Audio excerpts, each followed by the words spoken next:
Amén. Si me ponen también un ventilador, por favor, solo que le quitas velocidad y lo pones hacia abajo para no recibir de lleno el golpe del aire.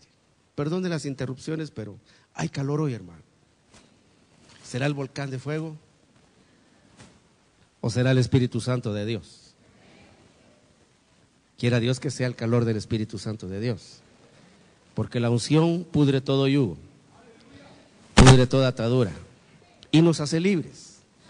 Les repito la cita, en el nombre de Jesús, primera carta a los Corintios, capítulo número 8, verso número 6.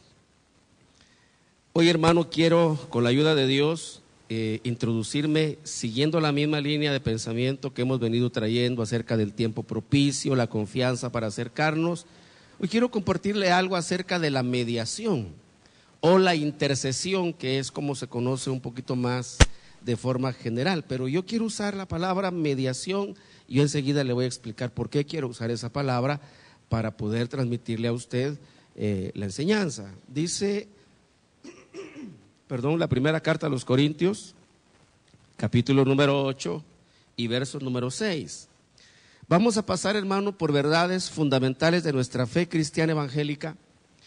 Y una vez, hermano, tengamos nosotros la oportunidad de retomar estos principios de la Escritura, yo deseo con todo mi corazón, hermano, que en usted haya una vocación, que en usted se despierte un deseo, que se despierte un anhelo, que vaya siempre en el sentido de su crecimiento y de su desarrollo espiritual. Porque resulta, hermano, que cuando empezamos a pasar por estas cosas, los seres humanos somos muy tendenciosos y muy tentados muchas veces a anteponer nuestro razonamiento. Pero la Biblia dice que todo razonamiento solo es altivez delante de Dios. ¿Es acaso entonces, hermano, que el Señor quiere autómatas, es decir, gente sin voluntad propia, personas sin entendimiento, personas sin capacidad de análisis? No. Lo que sucede, hermano, es que muchas veces nuestros razonamientos no nacen o no se inspiran en la vida de Dios, sino que se inspiran en otro tipo de ideas. Hoy en día mucho tiene que ver, hermano, en todo esto el humanismo, que es una fuerza de pensamiento que está gobernando a todo el mundo. En términos generales se le llama el nuevo orden mundial. Parte de ese nuevo orden mundial, hermano, es el ecumenismo, cuya vocación es aglutinar en un solo movimiento a aquellos que creemos en Jesucristo, lo destaco entre comillas, y muy accesibles, hermano, a ese movimiento. Hay hoy en día artistas cristianos que son muy afines con ese pensamiento. Hermano, la gran mayoría de artistas cristianos, y uso el término artista porque lamentablemente en eso se han convertido, están, hermano, haciéndose seguidores del ecumenismo, y como tienen ellos mismos muchos seguidores, están arrastrando también a sus seguidores a ese movimiento ecuménico. Lo que voy a decir ahora lo digo siempre, hermano, presento esa disculpa porque en verdad, créame, lo digo de todo corazón, yo no pretendo, hermano, en ningún momento sonar agresivo, ni áspero, ni pesado en nada de lo que digo, pero a veces la verdad duele, la misma Biblia lo dice, ¿no? ¿Usted sabe eso o no? Pero sabe, hermano, que durante mucho tiempo dentro de la iglesia cristiana evangélica se enseñó que el catolicismo romano era la gran ramera. Y no es del todo verdad, es una parte. El otro gran componente de la gran ramera es ese pueblo cristiano evangélico que está caminando detrás del ecumenismo. Lamentablemente. Si usted tiene familiares, tiene amigos, tiene conocidos que estén dentro de ese mover, ore por ellos y pídale a Dios que les abra el entendimiento para que vean las cosas como son y no como las quieren ver. Usted va, hermano, a la Escritura y dice la Biblia en el capítulo número 13 del libro de Apocalipsis que la gran ramera está sentada sobre muchas aguas. Y cuando por el Espíritu viene la explicación de qué son esas aguas, dice la Biblia que son multitudes de gentes, son multitudes de personas que en el nombre de Jesús van a caminar detrás de la bestia, más tradicionalmente conocido como anticristo, aunque su nombre un poco más correcto es hombre de pecado o hijo de perdición, porque la Biblia dice que anticristos hay muchos. Y de hecho, hermano, yo creo que hay muchos anticristos hoy ocupando púlpitos y predicando palabra de Dios. Y con seguidores, aplaudidos, reconocidos, codiciados, que se recetan, hermano, las ofrendas por miles de dólares para poder llegar a hacer sus shows, porque no son otra cosa más que eso. Hermano, demostraciones de arrogancia, de un ego hinchado a más no poder. Pero nosotros, hermano, conforme a la palabra, esperamos cielos nuevos y tierra nueva donde more la justicia de Dios. Esperamos del cielo a un Salvador, nuestro Señor Jesucristo, que vendrá a poner orden en todo ese desorden. Hermano, den una ofrenda de palmas a Jesús, pero désela vigorosamente.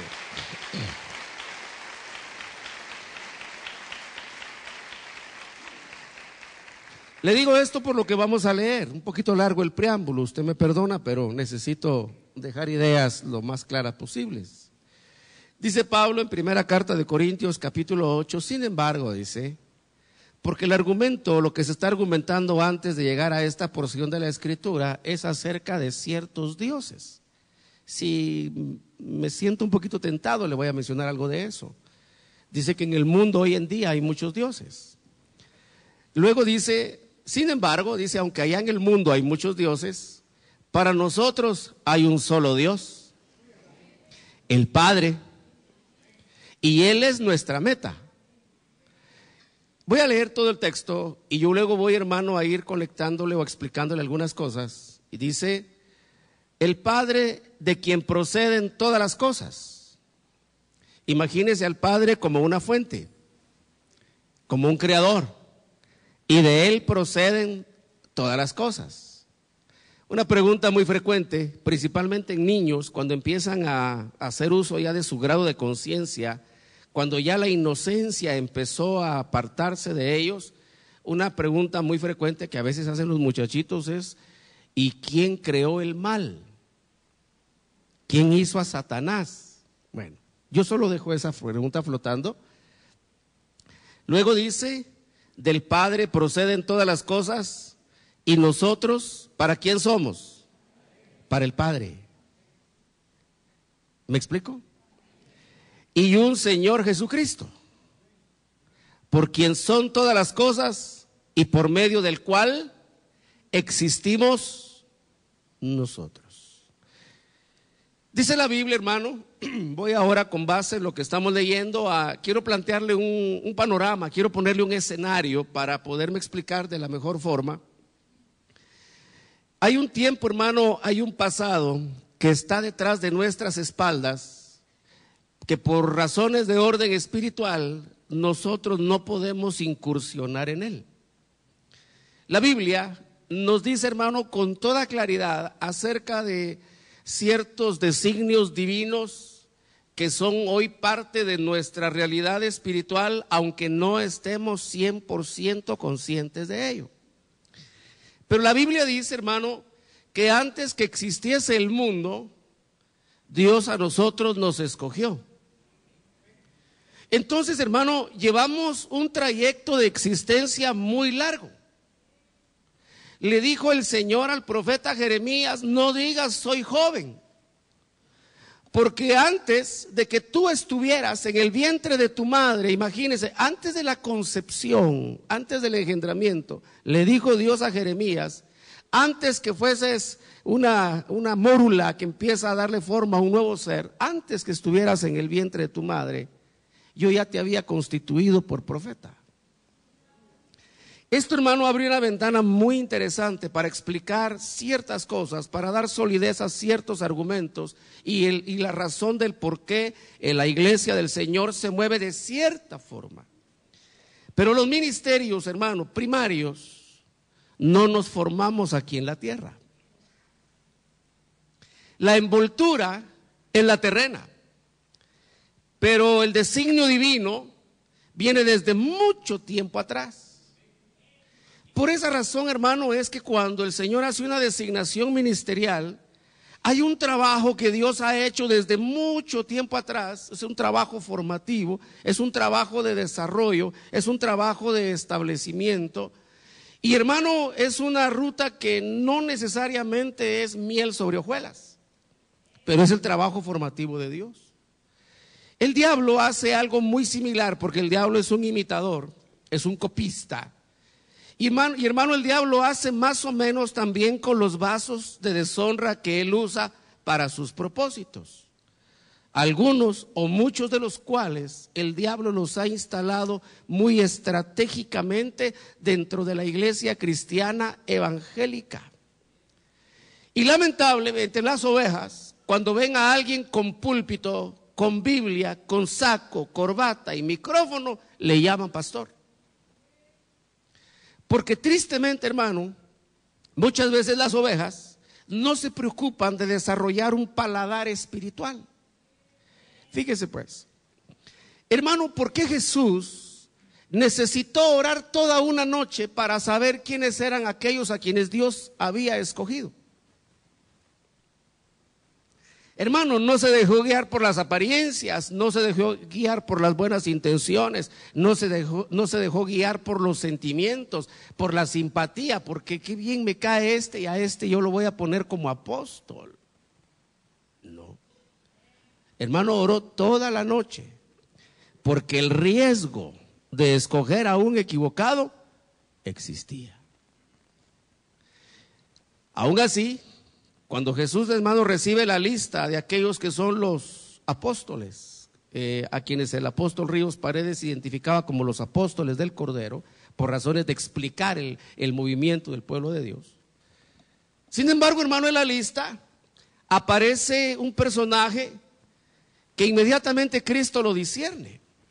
Usted va a la Escritura y dice la Biblia, hermano, que Cristo tenía la capacidad, tenía el don espiritual de saber lo que había en el corazón de las personas.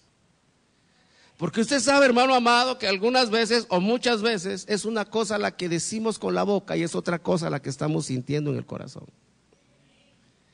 Por eso la Biblia dice que nosotros necesitamos que las intenciones de nuestro corazón sean discernidas. Y hermano, cuando estamos frente a ese panorama, nosotros como hijos de Dios, los más beneficiados en saber cuáles son las motivaciones de nuestro corazón somos nosotros mismos, para no ser llamados a engaño. Entonces, dice la Biblia, hermano, toda la creación, absolutamente, dice la Biblia, todas las cosas, ¿de quién proceden? Del Padre. Ahora la Biblia, y aquí voy a empezar a usar bastantes textos bíblicos, yo voy a llegar hasta donde la gracia de Dios me lo permita. En la carta a los Colosenses, capítulo número 1, quédese con este primer pensamiento: ¿de quién proceden todas las cosas? Del Padre. Quiero que note acá déjame un momentito ahí, Pablito, para ver esto primero. Quiero que vea usted acá dónde está el Padre, de quien proceden todas las cosas, y dónde está el Señor Jesucristo, por quien todas las cosas, dice, por quien son todas las cosas. Aquí, hermano, quiero remarcar esto: la procedencia y la existencia. ¿Me explico? ¿Me explico o no me explico? ¿De dónde proceden todas las cosas? Del Padre. ¿Y por quién existen? Por el Hijo. Bueno, Colosenses nos va ampliando un poco más esto y dice en el verso número 15 del capítulo número 1 de la carta a los Colosenses: yo deseo, hermano, conectarlo a usted un poco más con su origen, porque si usted sabe de dónde viene y sabe para dónde va, usted tiene identidad. Pero si usted no sabe de dónde viene, hermano, yo soy de allá por Oriente, de ahí dejó el ombligo. Hermano, la cigüeña, que estoy usando una idea de la fantasía popular, ¿verdad? Usted nació por allá, hermano, pero ese no es su origen. Dice la Biblia, estoy en el verso 15, Cristo es la imagen del Dios invisible. Gloria a Dios, hermano. Le dijo Felipe: Señor, muéstranos al Padre y nos basta. La respuesta de Cristo, hermano, fue una respuesta categórica. El que me ha visto a mí, ha visto al Padre que me envió. Hermano, usted va a ver a Cristo. Wow. No lo cree.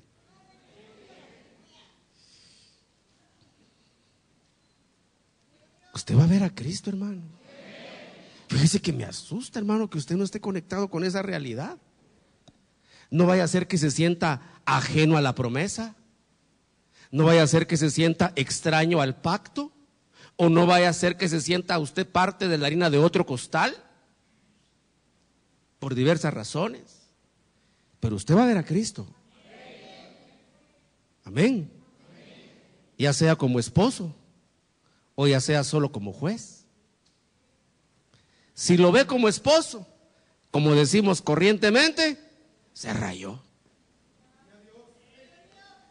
Y si solo lo ve como juez, igualmente hay que prepararse, hermano, para ese día tener confianza de estar de pie delante de Él. Hoy en día, hermano, Cristo es vituperado, Cristo es señalado. Mire cuánta cosa le he mencionado algunas otras veces, pero en ese día, hermano, cuando el Señor se manifieste sentado en su trono de gloria, con sus ojos como llama de fuego, con una espada que sale de su boca de 2 filos, que es la palabra de Dios, y sus pies, hermano, refulgentes como bronce bruñido, ese día, hermano, hasta los más perdidos van a doblar las rodillas y van a decir: tú eres el Señor. Amén. Hasta ellos lo van a confesar.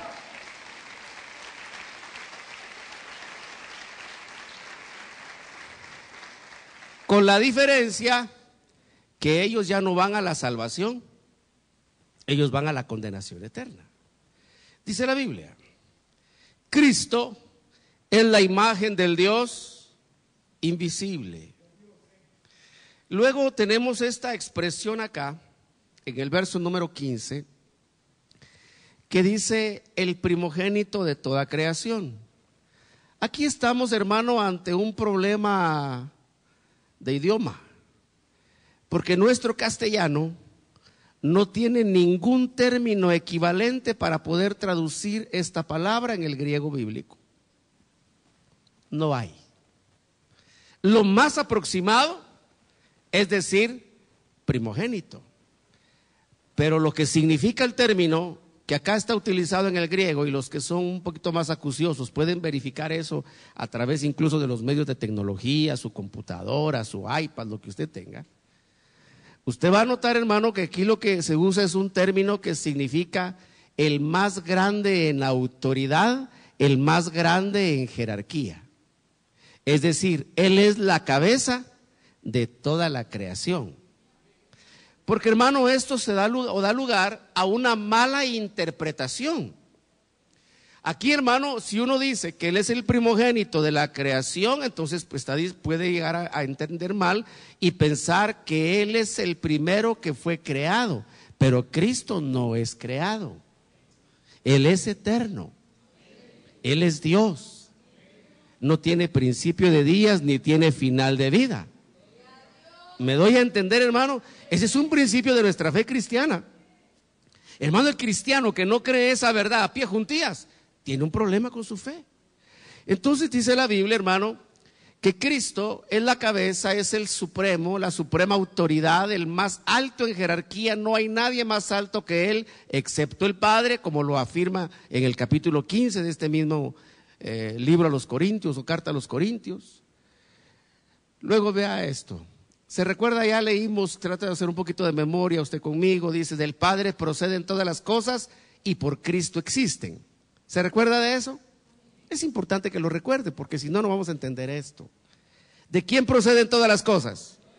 Del Padre. ¿Por quién existen? Por el Hijo. Bueno, ahora fíjese pues. Entonces resulta, hermano, dice: porque en Él fueron creadas para que existieran todas las cosas. Solo que acá ya la Biblia nos marca las 2 jerarquías de cosas existentes: las cosas de los cielos y las cosas de la tierra. ¿Me explico? Las cosas de los cielos son invisibles y las cosas de la tierra son visibles. Entonces fíjese pues, del Padre proceden todas las cosas. A través del Hijo fueron traídas a existencia tanto las cosas que están en los cielos como las cosas que están en la tierra. Las que están en la tierra son visibles, las que están en los cielos son invisibles. Y la Biblia dice que si nosotros hemos nacido de Dios, tenemos que ocuparnos de las cosas que son invisibles.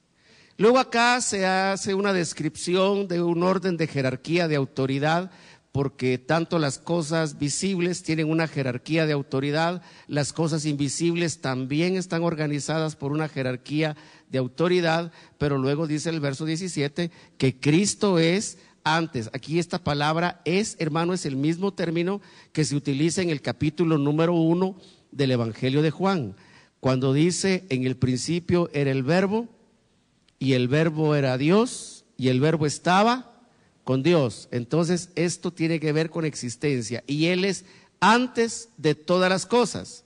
Aquí se reafirma lo que leímos ahí en 1 Corintios 8, y en Él todas las cosas permanecen. ¿Sí me he logrado explicar en eso, hermano? Bueno, ¿por qué le digo esto? Porque, hermano, el Padre, como lo dice la Biblia, Él es la fuente de todo lo creado. No existe absolutamente nada de lo creado, hermano, que no proceda del Padre.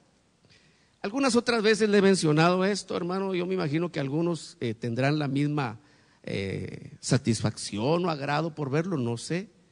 Pero hoy en día, hermano, que la tecnología lo permite, al menos yo me quedo maravillado cuando puedo ver fotografías de zonas remotas del universo. Y remotas, hermano, en términos de distancias universales, es como decir a la vuelta de la esquina. Y aunque estemos hablando de 100 millones de años luz de distancia.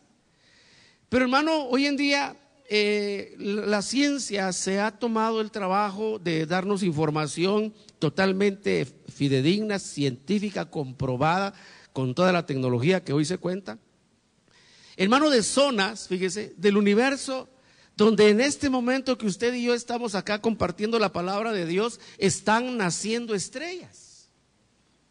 ¿Me explico, hermano?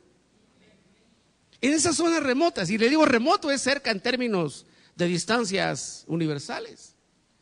Y en este momento, hermano, el universo todavía sigue produciendo estrellas. Y luego, hermano, alrededor de las estrellas empiezan a orbitar planetas. No sé si el dato que voy a decir ahora es correcto en un 100%, pero más o menos por ahí anda. Creo que uno de los últimos descubrimientos que han hecho es que hay, si no recuerdo mal, 11,000 planetas similares a la Tierra. Imagínese usted. Dice algunos, en dimensiones, características, algunos orbitando alrededor de su estrella con la misma distancia que la Tierra está del Sol.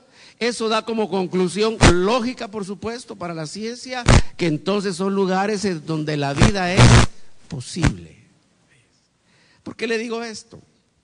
Porque, hermano, lo que la creación misma nos confirma hoy en día es que de Dios siguen procediendo cosas nuevas. Hoy existen estrellas que no existían ayer porque están ahí esas zonas. Hay una zona, hermano, que le llaman la sala cuna. El área en general le llaman ricitos de oro, porque dice, hermano, que es como una sala cuna de un maternal. Hermano, cuando usted va a un hospital que se encarga de maternidad, es sorprendente ver, hermano, cuando uno va a las vitrinas y ver aquel montón de niños, ¿verdad? Y todos, hermano, así arrugaditos, hinchaditos, rojos, pelones, peludos, y de todo lo que usted va a ver ahí. Claro, el suyo es el más hermoso. Pero hay lugares, hermano, del universo donde de Dios siguen procediendo cosas. Lo que le quiero decir, hermano, Dios no ha dejado de crear. Y toda esa expansión universal, hermano, un día será llenada con la vida de Dios. Porque resulta que muchos de esos astros nacen ya contaminados por el pecado. ¿En qué me baso para decirlo? Que son lugares inertes. Y solo el pecado, hermano, es lo único que puede cortar la vida. Por eso la Biblia dice que la paga del pecado es la muerte.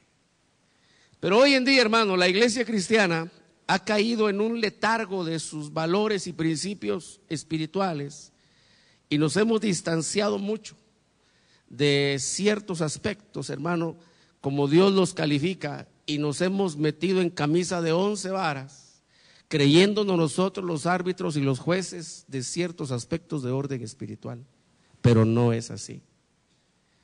Por esa razón dice la Escritura que debemos pararnos por los caminos, preguntar por las sendas antiguas, ¿cuál es el buen camino? Porque, hermano, la iglesia ya perdió el buen camino. Y entonces lo primero que nos recomienda la Escritura dice, paraos, es decir, detente. Hermano, nosotros como cristianos, antes de tomar decisiones, antes de hacer ciertas acciones, debemos detenernos. Eso es parte de nuestro equilibrio espiritual, porque las decisiones que no son reflexionadas, que no son meditadas, acarrean sus consecuencias. No sé si me explico. Entonces dice el texto, algunas veces, hermano, es necesario, antes de seguir avanzando, detente. Detente y pregunta por las sendas antiguas. ¿Cuál es el buen camino? Y cuando lo encuentres, camina por él. Entonces, hermano, sabe que todo esto que le estoy diciendo ahora tiene que ver precisamente, hermano, con encontrar el buen camino. Le explico un poco más. Dice la Biblia que en él fueron creadas las cosas. Regresamos a 1 Corintios, capítulo número 8. Usted me acompaña, hermano, en el nombre de Jesús.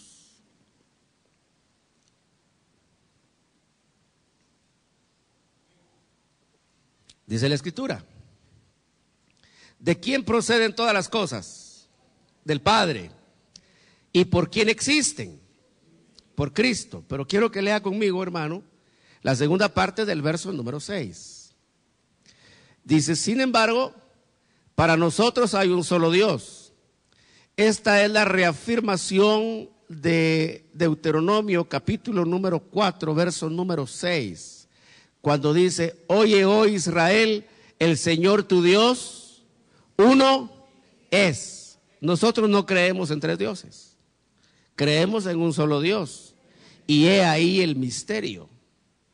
Un Dios, hermano, que para poder expandirse en la creación, fíjese, asume la forma de fuente creadora, que es el Padre, pero para poderle dar vida, usa al Hijo. En el capítulo 1 del Evangelio de Juan, usted encuentra esta declaración tremenda de la palabra. Después de que se hace el enunciado de la procedencia del verbo, que es Cristo, se dice, y en él estaba la vida. Hermano, el Padre es la fuente de la creación, pero en su complacencia, en el beneplácito de su voluntad, nombró al Hijo como la única fuente de vida. Por tanto, el que tiene al Hijo tiene la vida, y el que no tiene al Hijo no tiene la vida. Den una ofrenda, hermano, de palmas fuerte al Señor Jesús.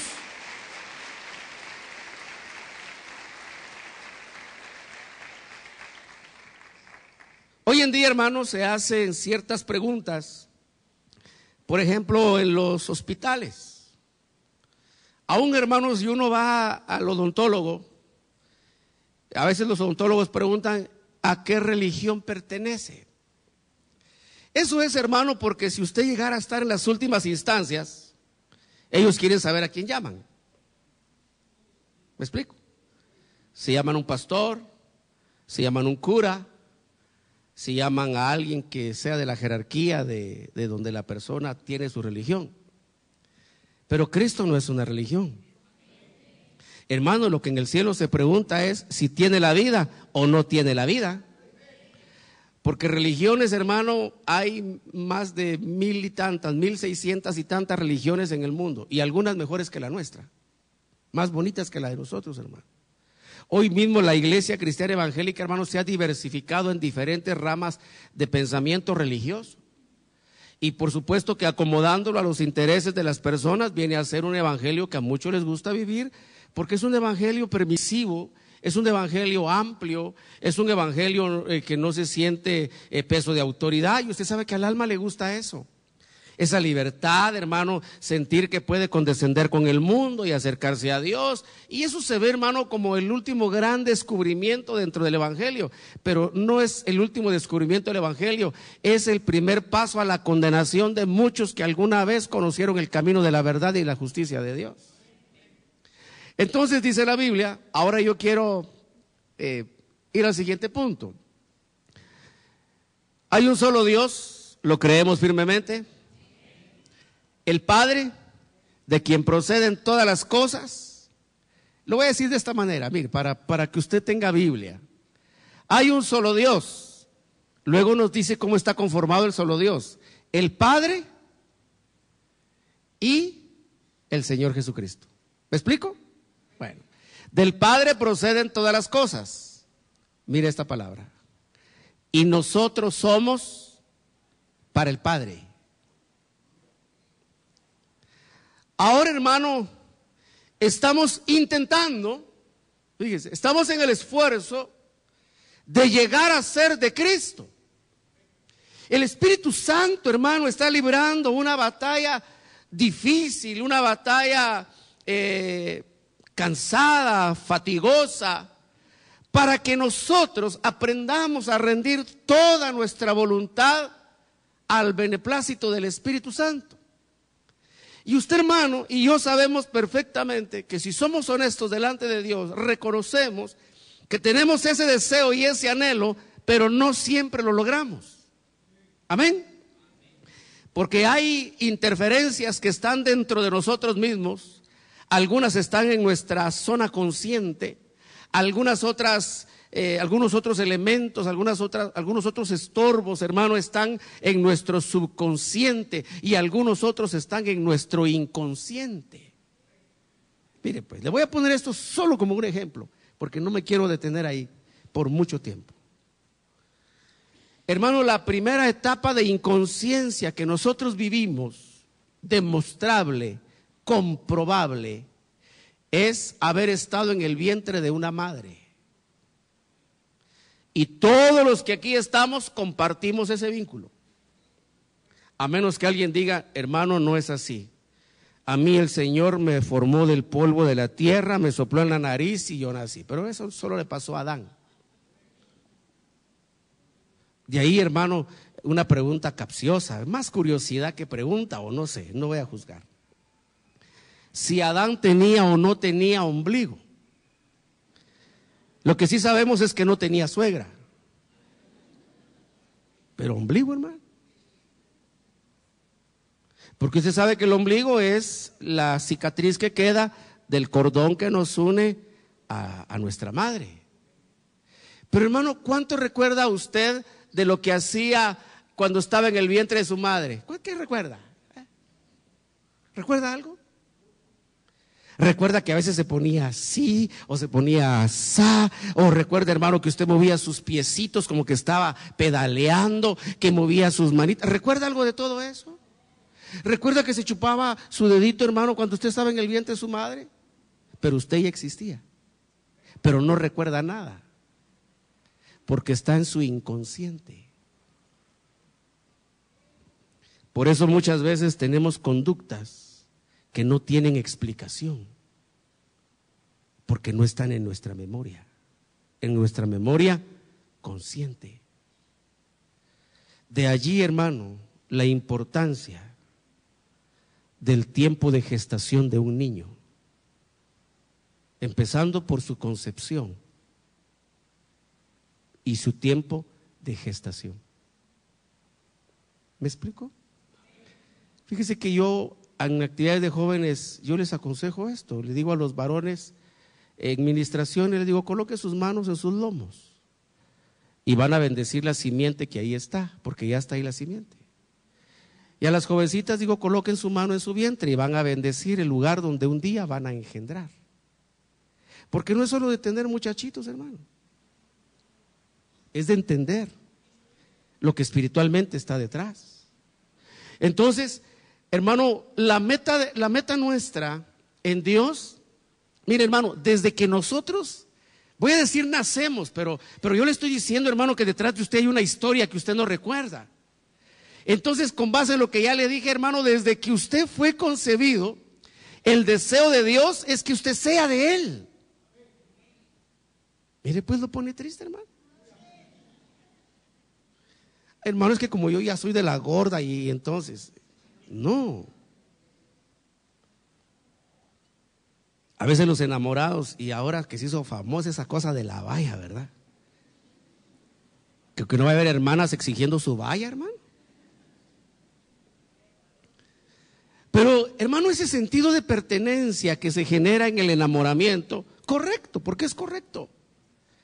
Pero nunca pierda de vista, ya sea usted casado, soltero, viudo, cual sea su condición, el anhelo de Dios que está en usted es que usted sea de Dios.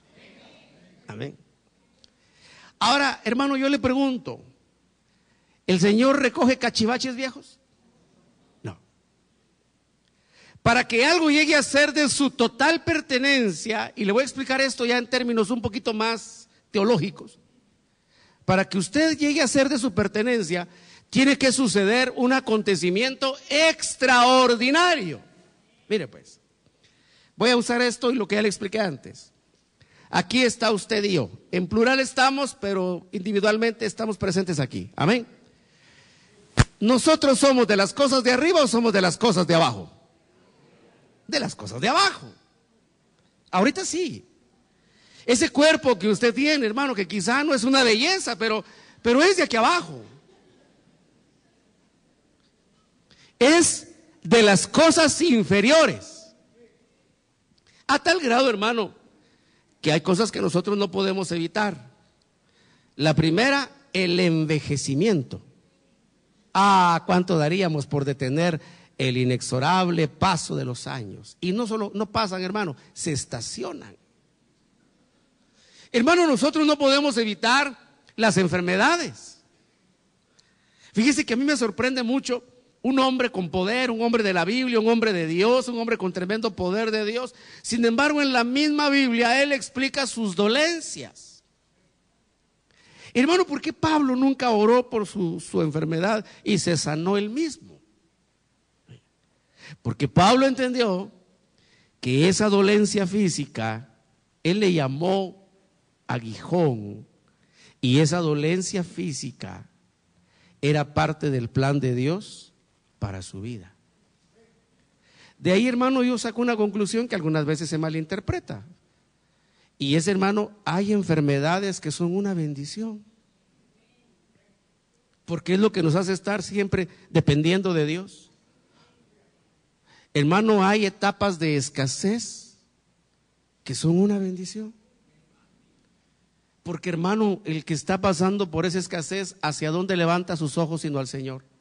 ¿De quién depende sino de Dios? ¿Me doy a entender, hermano? Bueno, entonces fíjese pues, en el diseño divino, hermano, hay en usted una información que dice que usted tiene que ser del Padre, que el Señor lo creó para que usted fuera para Él. Usted procede de Dios y tiene que regresar a Dios. ¿Me doy a entender, hermano? Sin embargo, hermano, hay un sinfín de razones, hay un sinfín de impedimentos, todos basados en el tema que le prediqué la semana pasada, en nuestras debilidades, o sea, en nuestras tentaciones, nuestras malas inclinaciones. Y esas debilidades, como le llama la Escritura, para ser muy puntual con el texto, hermano, es lo que impide que se produzca un acontecimiento que va a ser extraordinario. Nosotros somos de abajo, Él es de arriba. Nosotros somos criaturas, Él es el creador. Nosotros somos polvo de la tierra, Él es divino. Pero fíjese pues, el deseo de Dios es que lo divino se una con lo creado.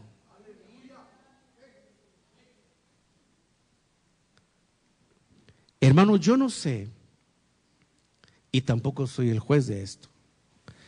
Hermano, yo no sé dónde usted va a ser alcanzado por Dios. Es decir, si usted, hermano, va a ser parte de la parucía y usted va a ser transformado vivo y va a ser llevado al encuentro del Señor en el aire, como dice la Biblia. Yo no sé, hermano, si usted va a ir al cementerio y va a conocer el Hades, y va a conocer a lo que está allá en las profundidades. No lo sé. Yo no sé, hermano, si usted no va a alcanzar el arrebatamiento y se va a quedar a la gran tribulación. No lo sé. Yo le puedo y tengo la obligación, hermano, de trazarle a usted cuál es el camino de regreso al Padre. Esa es mi responsabilidad.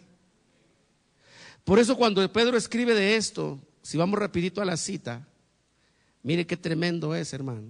Primera de Pedro, capítulo número 1. Y yo espero usted se goce. Y que se goce, y como le dije, hermano, yo lo quiero inspirar. Yo quiero inspirarle a usted, hermano, para que tenga vocación de cosas espirituales mayores. Hermano, quiero inspirarle a usted como adulto para que tenga metas espirituales altas y que eso lo pueda sacar de su acomodamiento si es que ya se acomodó. Hermano, yo lo quiero inspirar a que usted tenga el deseo de ser cada día un mejor cristiano, más buscador de Dios y más entregado a Dios. Hermano, yo deseo inspirar a los jóvenes para que pongan su mirada en las cosas de arriba y no en las de la tierra, para que no confundan cuál es la trayectoria de su vida. Pero dice el apóstol Pedro, déjeme ver si es la primera. Es entonces la segunda, porque no es la primera, ya pasé por ahí.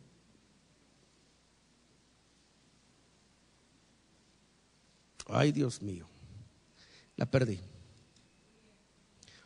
Téngame un poquito de paciencia, porque si quiero leer con usted esta porción. Déjeme ver. Aquí está, capítulo número 2. Verso 25.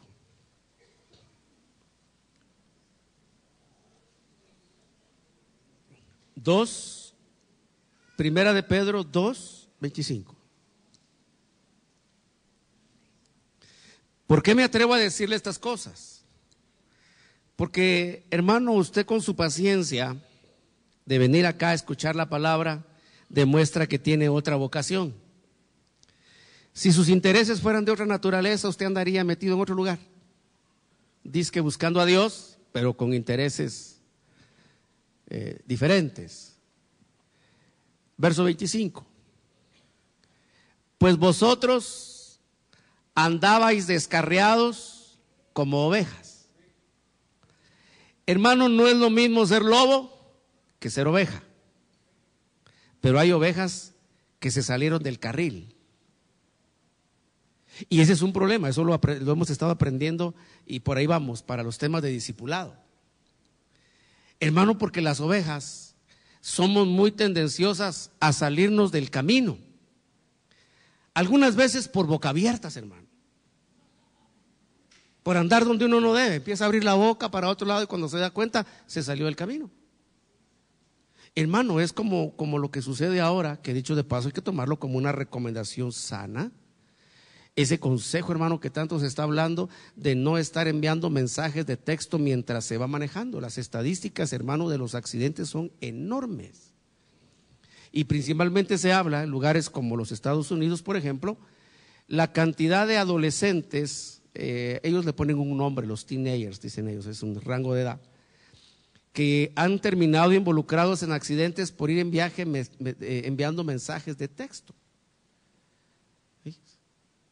Hay quienes han escrito su último mensaje, te amo, siempre tuyo, fue lo último que escribió. Porque se fue a chocar y se murió. Entonces, a veces, hermano, por no estar compenetrados en lo que debemos compenetrarnos, nos descarriamos. Es acá donde yo le decía, hermano, seguir la instrucción de la palabra cuando dice, paraos en los caminos, o sea, hacer un alto. Detenerse, hermano, y uno analizar. Yo lo hago, hermano. Yo me examino a mí mismo, me examino con relación a la Escritura, me examino en el llamamiento y digo, Señor, yo quiero estar en el camino, el que marca tu palabra, no en el camino que a mí se me antoja. Dice entonces, andábamos como ovejas descarriadas, pero ahora habéis vuelto al pastor y guardián de vuestras almas. ¿Quién es el pastor y guardián de nuestras almas? Cristo Jesús. Yo soy el buen pastor. Yo soy la puerta de las ovejas. Él lo dijo categóricamente, hermano. Y dice, el que por mí no entra es ladrón y es salteador. De esa cuenta, hermano, uno puede, para ir confirmando lo que yo le mencionaba en un principio, por qué razón el ecumenismo no es un movimiento de Dios. Hermano, no se vaya usted a dejar engatusar, como se dice corrientemente, que porque determinada luminaria de la farándula cristiana está jalando para ese lado, eso es de Dios. Eso es del diablo, hermano. El ecumenismo no es un movimiento de Dios. El ecumenismo es esa masa deforme que le dará forma, valga la redundancia, hermano, a la gran ramera. Y todo cristiano que usted vea caminando al ecumenismo se está haciendo miembro de la gran ramera. Y la Biblia dice que el que se hace miembro de una ramera ya no es miembro de Cristo. Dice la palabra, en forma de analogía. Bueno, dice entonces, ahora hemos vuelto al pastor y guardián de vuestras almas. Hermano, ¿qué trabajo hace un pastor? Guiar.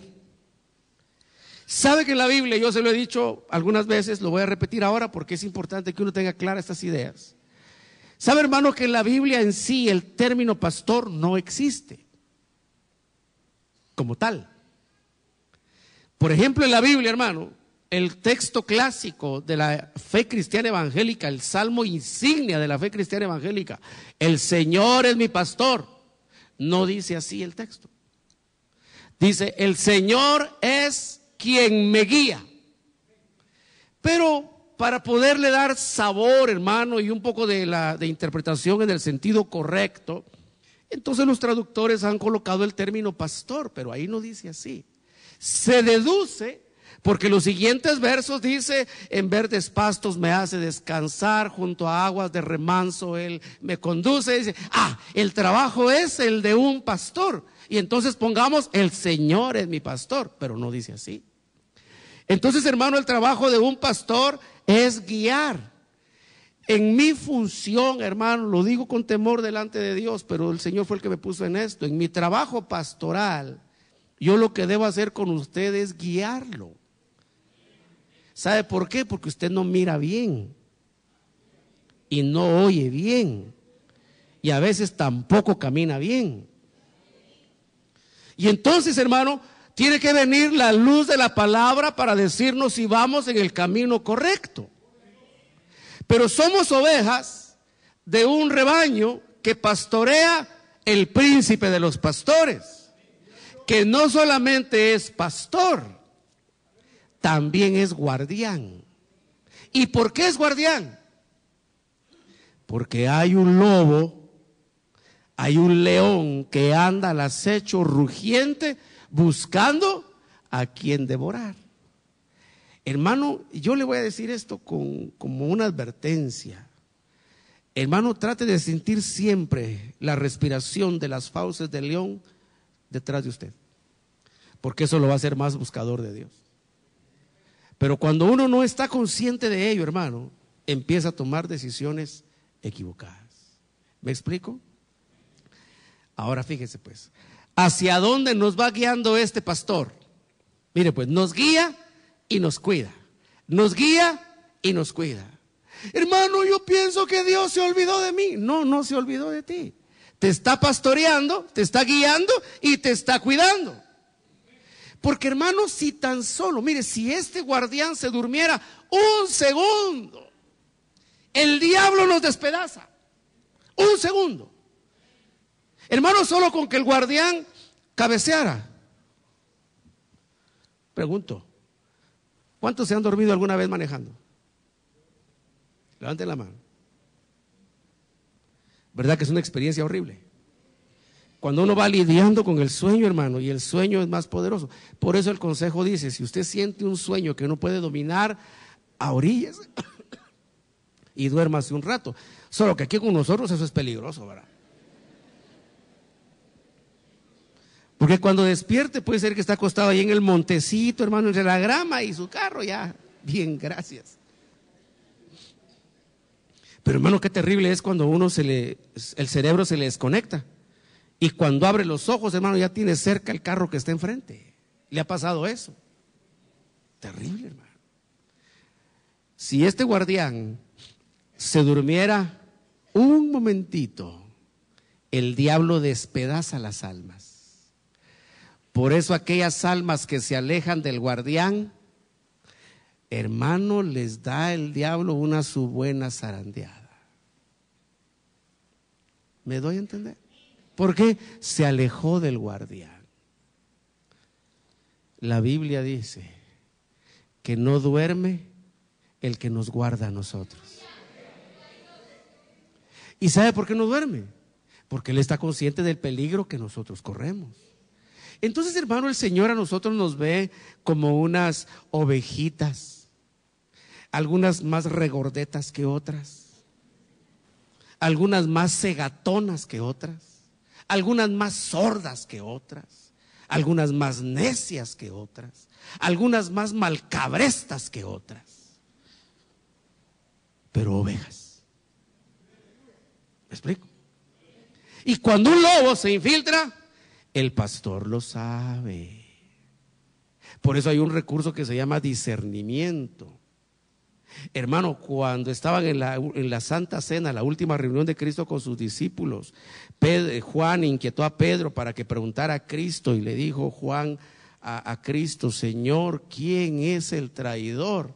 Aparentemente, hermano, nadie sabía, 11 que no sabían quién era. Y entonces vino Cristo y le dijo: mira, aquel a quien voy a dar el bocado, ese es el traidor. Tomó el trozo de pan, lo mojó en el plato y se lo dio en la boca. Y entonces, hermano, Judas abrió la boca. Una fotita mucha para el discipulado que vamos a publicar, que estamos cenando con el maestro. ¿Sabe qué entró detrás del bocado? Satanás.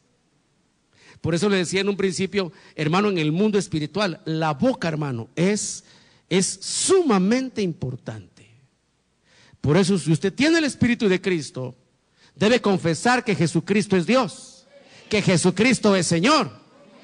Porque, hermano, lo que usted confiesa es importantísimo. Así empieza el camino de nuestra salvación. Pero cuando no confesamos eso, quiere decir que el conducto que une la boca con el corazón no está conectado. Y si no está conectado, tampoco el pecado puede ser evacuado del interior, porque hay un bloqueo. No sé si me doy a entender, hermano. Bueno, ¿hacia dónde nos guía el pastor? Ya.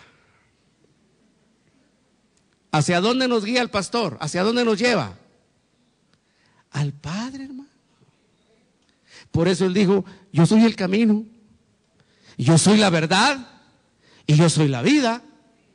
Y nadie viene al Padre si yo no lo llevo de regreso.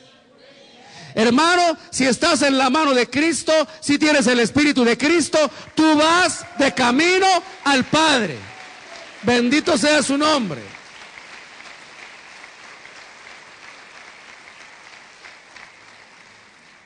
Entonces, hermano, fíjese pues, cuando nosotros somos llevados de regreso al Padre, se tiene que producir un fenómeno que es espiritual y que es físico a la vez. Aquí surge, hermano, una interrogante, algo necesario que nosotros nos planteemos como pregunta. Hermano, ¿por qué razones Dios escogió el cuerpo humano para eternizarlo? En la creación de Dios, hermano, hay muchas formas. Usted sabe que hoy en día se habla mucho de visitas extraterrestres y los personajes que vienen del exterior.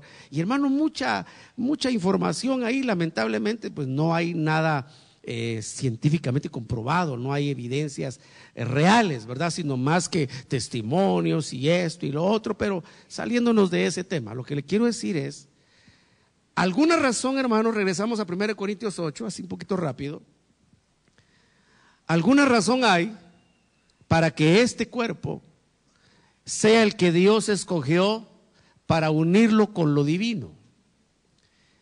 Lo que voy a decir ahora es redundante, pero para poderlo explicar. Dios es Dios y Él es divino, ¿sí o no? ¿Sí o no? Y nosotros somos naturaleza caída.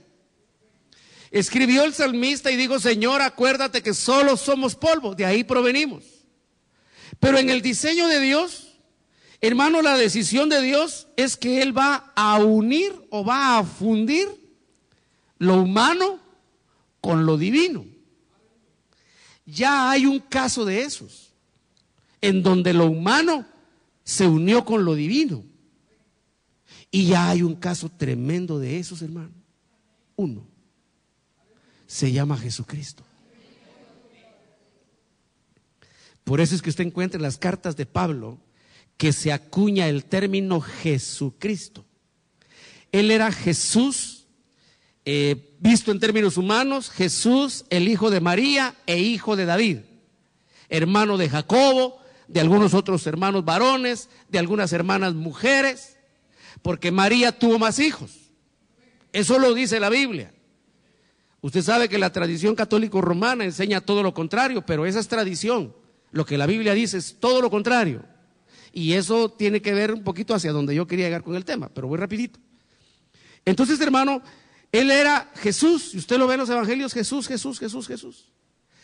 Pocas ocasiones se le llama el Cristo. Principalmente, hermano, el momento cuando Pedro, impulsado por el Espíritu Santo, testifica por revelación del cielo y dice: tú eres el Cristo. Pero cuando entramos a las cartas apostólicas, ya no se dice solo Jesús, ni se dice solo Cristo, sino que se dice Jesucristo, Cristo el divino, Jesús el humano, hechos una sola criatura. Hermano, a usted y a mí nos va a pasar eso. Se va a fundir lo humano con lo divino. Pero para que esto humano esté en condiciones de fundirse con lo divino, hay que limpiarlo. Porque, hermano, esta envoltura está atiborrada de contaminaciones. Entonces, fíjese, viene el pastor y va conduciendo el rebaño, va conduciendo las ovejas. Él va al frente, no viene atrás, él no es arriero, él es pastor. Ovejas por aquí, este es el camino. Y sale una oveja por allá. Pero fíjate, Señor Jesús, que yo quiero ser millonario. Y entonces allá dice: bueno, pues esta es tu decisión, pero ese no es el camino. El camino es este, el camino angosto, que pocos lo encuentran. El camino ancho, multitudes lo caminan, lo dice la Biblia. Entonces, hermano, viene el pastor y va guiando a las ovejas. Vengan, ovejas, ¿a dónde nos llevas? Al Padre. ¿A dónde nos llevas, pastor? Al Padre. Hermano, toda predicación debe tener ese matiz. ¿Me explico? Si no, es tiempo perdido. Entonces, hermano, viene el hijo, va conduciendo las ovejas y dice: cuando llegues con el Padre, te vas a fundir con Él. Pero como resulta que estamos llenos de contaminaciones, viene el pastor y dice: pero ovejita preciosa, tienes buenas intenciones, tienes buenas aspiraciones, tienes buenos deseos, pero estás toda cochambrosa. Hay que arreglarte, hay que limpiarte. Y entonces Él hace una función que yo le expliqué a usted en un principio. Voy rapidito, primera carta de Pablo a Timoteo, capítulo número 1, verso número 5. Hermano, no es posible unir lo humano con lo divino si no tiene primero cabida. El capítulo 2, perdón, es 2, no 1, capítulo 2, verso 5 de la primera carta de Pablo a Timoteo. Es el último texto que vamos a leer ahora y ahí lo vamos a dejar. ¿Está conmigo? Hay un solo Dios. Amén. Lo leímos allá en 1 Corintios 8. Hay un solo Dios y lo dice en muchas partes de la Biblia.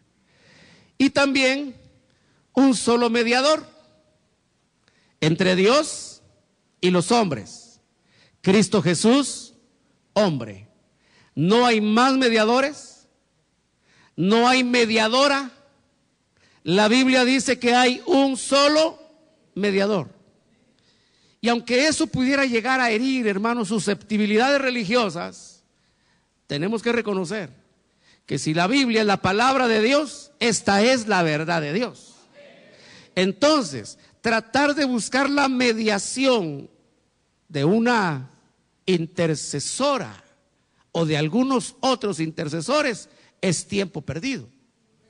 Porque al único que el cielo autorizó para que pueda mediar entre nosotros y el Padre es a Jesucristo. Pero mire cómo lo dice. Hay un solo mediador, hay un solo Dios y solamente uno está autorizado para mediar. Yo le dije que me iba a quedar con este término. Hay uno solo autorizado para mediar entre el Dios único y los hombres que somos millones. Cristo Jesús, hombre. Entonces, hermano, no habrá posibilidad de unir lo humano con lo divino si no es por la mediación de Cristo. ¿Me explico? Y de ahí viene la mediación. Ahora, el ser mediador implica, hermano, por lo menos hacer 4 cosas, de las cuales yo le voy a predicar la siguiente semana. Hoy solo se las enumero. El mediador debe poder obrar con benignidad. El mediador, esto que voy a decir ahora es tremendo, hermano. Mire, si entendiéramos esto, saltaríamos como becerros de la manada. El mediador debe estar a favor de los hombres. Oiga eso. Es Dios y nosotros, pero Él está a favor de nosotros. Lo que voy a decir ahora, yo espero que usted no se escandalice, hermano, no se me vaya a intoxicar con lo que le voy a decir, pero no está a favor de Dios.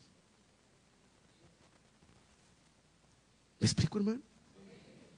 Imagínese, usted va con un abogado que lo va a defender y al abogado ya lo compró el otro. ¿Qué hace el abogado? Ya lo vendió, hermano. ¿Sí o no? Ya va perdido, ¿verdad? Hasta el mismo abogado le dice, mire, vamos a ir al juicio, al tribunal, pero sería bueno que comprara de una vez unos sus jugos y unas sus galletas. Hermano, ¿qué le está diciendo? Que ya lo entregó. Pero este mediador está a favor nuestro. ¡Aleluya! Sabiendo lo que somos, está a favor nuestro. Bendito su nombre santo. Bendito el nombre de Jesús. Gracias, Señor Jesús. Estás a favor de nosotros, no en contra, a favor nuestro. Amén. Oiga esto. El mediador es el único a quien Dios autorizó para limpiar pecados. En nadie más hay perdón de pecados, solo en Jesús. El mediador debe tener la capacidad de suministrar vida. Porque de nada serviría que tome algo, esté a favor de él, lo limpie, pero se le muera.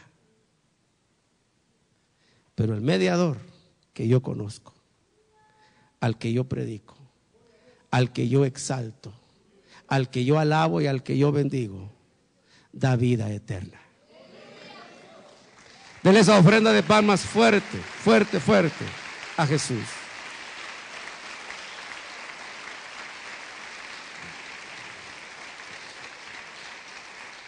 Bendita la gracia y la misericordia de Dios.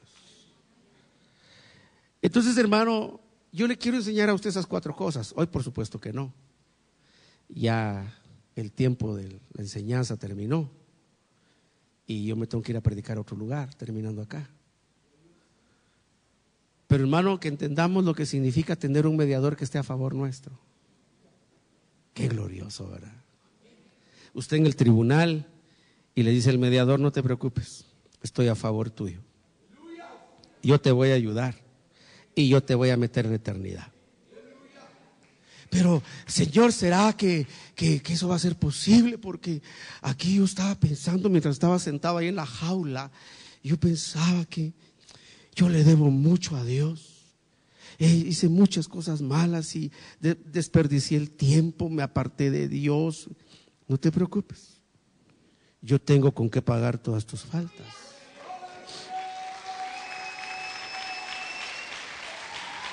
Bendito el nombre poderoso de aquel que dio su sangre como precio de nuestra salvación. Bendita la gracia de Dios, hermano. Aleluya, hermano.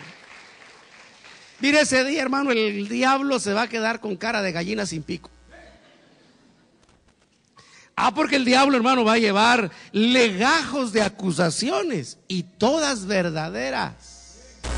Que el fulanito, a ver, y el que lo acaban de llamar, tal día, a tal hora, en tal lugar, y hermano. Y usted dice, no hay pruebas, ahí está el video, pongan el video, que pase el acusado.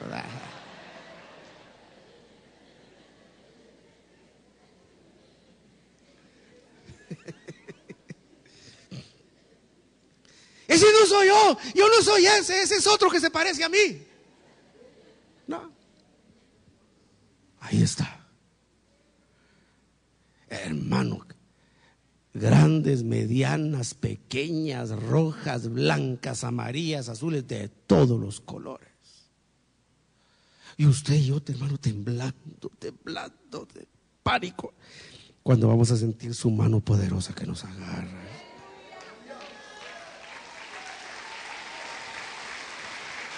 Bendito su nombre.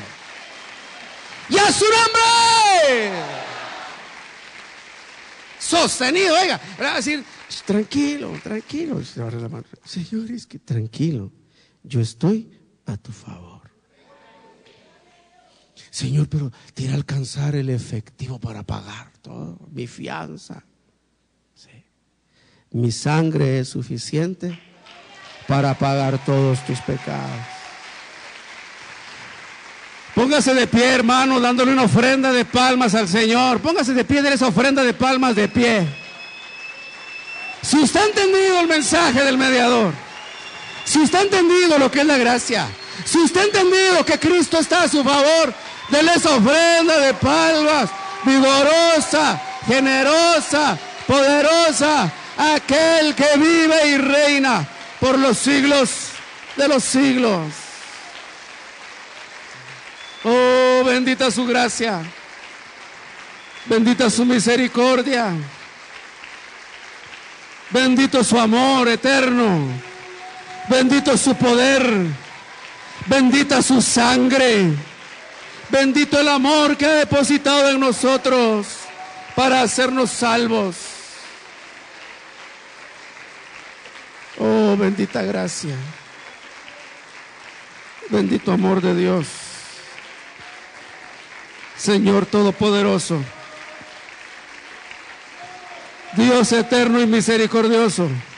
Hermano, dile gracias. Gracias, Jesús. Gracias, Jesús. Oh, gracias, Señor Jesús. Gracias, Señor Jesús. Gracias, Señor Jesús. Gracias. Gracias, Señor Jesús.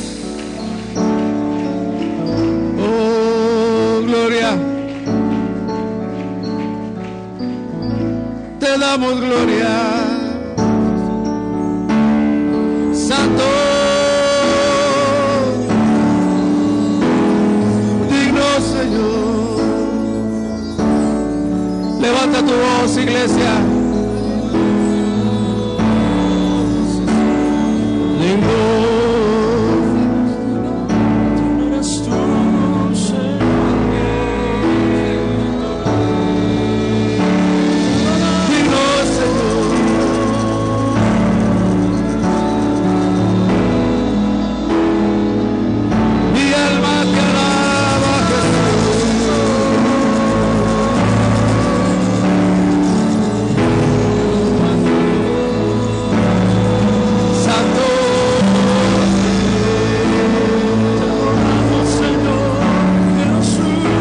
Alza tus manos, abre tu boca. A tus espaldas, hermano, hay una historia. A tus espaldas hay una realidad espiritual que te ha traído hasta este día. espaldas hay un favor de Dios que te ha traído hasta este día. Por eso alábalo, por eso bendícelo. Que haya palabras en tu corazón para decirle gracias.